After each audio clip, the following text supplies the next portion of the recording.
पंचतंत्र की कहानी। आलसी ब्राह्मण। बहुत समय की बात है।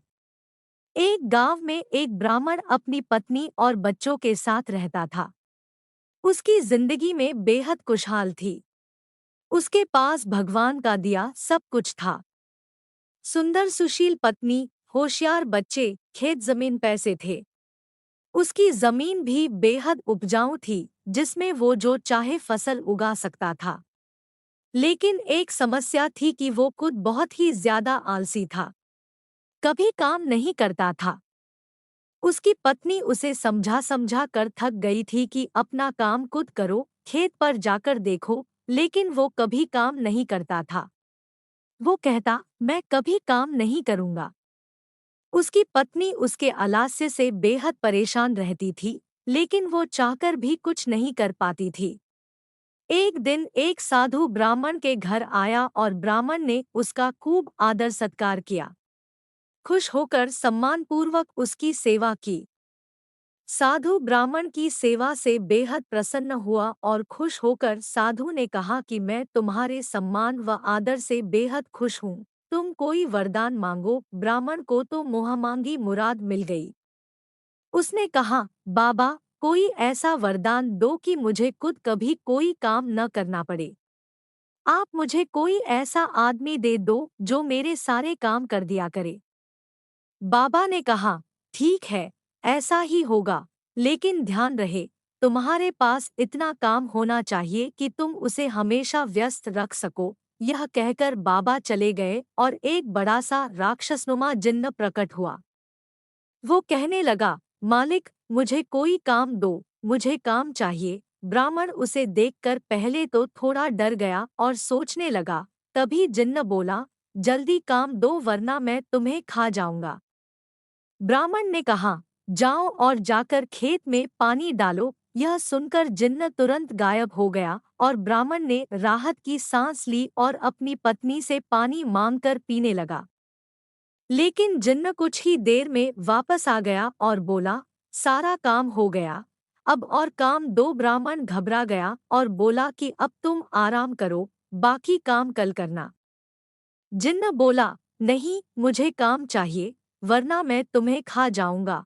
ब्राह्मण सोचने लगा और बोला, तो जाकर खेत जोत लो, इसमें तुम्हें पूरी रात लग जाएगी। जिन्न गायब हो गया। आलसी ब्राह्मण सोचने लगा कि मैं तो बड़ा चतुर हूँ। वो अब खाना खाने बैठ गया।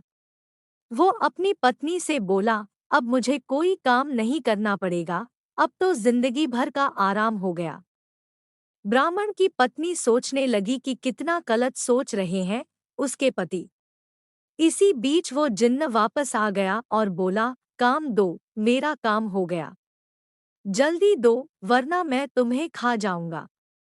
ब्राह्मण सोचने लगा कि अब तो उसके पास कोई काम नहीं बचा। अब क्या होगा? इसी बीच ब्राह्मण की पत्नी बोली, सुनिए, मैं इसे कोई काम दे सकती हूँ क्या? ब्राह्मण ने कहा, दे तो सकती हो, लेकिन तुम क्या काम दोगी? ब्राह्मण की पत्नी ने कहा, आप चिंता मत करो, वो मैं देख लूंगी। वो जिन्न से मुखातिब होकर बोली, तुम बाहर जाकर हमारे कुत्ते मोती की पूंछ सीधी कर दो। ध्यान रहे, पूंछ पूरी तरह से सीधी हो जानी चाहिए। जिन्न चला गया। उसके जाते ही ब्राह्मण की पत्नी ने कहा, देखा आपने कि आलस कितना खतरनाक हो सकता है। पहले आपको काम करना पसंद नहीं था और अब आपको अपनी जान बचाने के लिए सोचना पड़ रहा कि उसे क्या काम दे।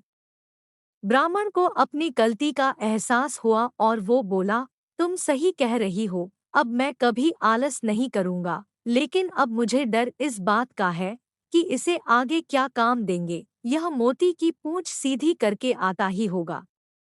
मुझे बहुत डर लग रहा है। हमारी जान पर बन आई, अब तो यह हमें मार डालेगा। ब्राह्मण की पत्नी हंसने लगी और बोली, डरने की बात नहीं, चिंता मत करो, वो कभी भी मोती की पूंछ सीधी नहीं कर पाएगा। वहां जिन्न लाख कोशिशों के बाद भी मोती की पूंछ सीधी नहीं कर पाया।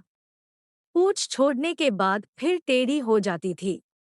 रात भर वो यही करता रहा। ब्राह्मण की पत्नी ने कहा, अब आप मुझसे वादा करो कि कभी आलस नहीं करोगे और अपना काम खुद करोगे। ब्राह्मण ने पत्नी से वादा किया और दोनों चैन से सो गए। अगली सुबह ब्राह्मण खेत जाने के लिए घर से निकला तो देखा जिन्न मोती की पूंछ ही सीधी कर रहा था। उसने जिन्न को छेड़ते हुए पूछा, क्या हुआ, अब तक काम पूरा नहीं हुआ क्या? जल्दी करो, मेरे पास तुम्हारे लिए और भी काम है। जिन्न बोला, मालिक मैं जल्द ही यह काम पूरा कर लूंगा। ब्राह्मण उसकी बात सुनकर हंसते हंसते खेत पर काम करने चला गया और उसके बाद उसने आलस हमेशा के लिए त्याग दिया। सीख, आलस्य ही मनुष्य का सबसे बड़ा दुश्मन है। अपनी मदद आप करने से ही कामयाबी मिलती है और आलस करने से जिंदगी में बड़ी मुसीबतें आ सकती हैं।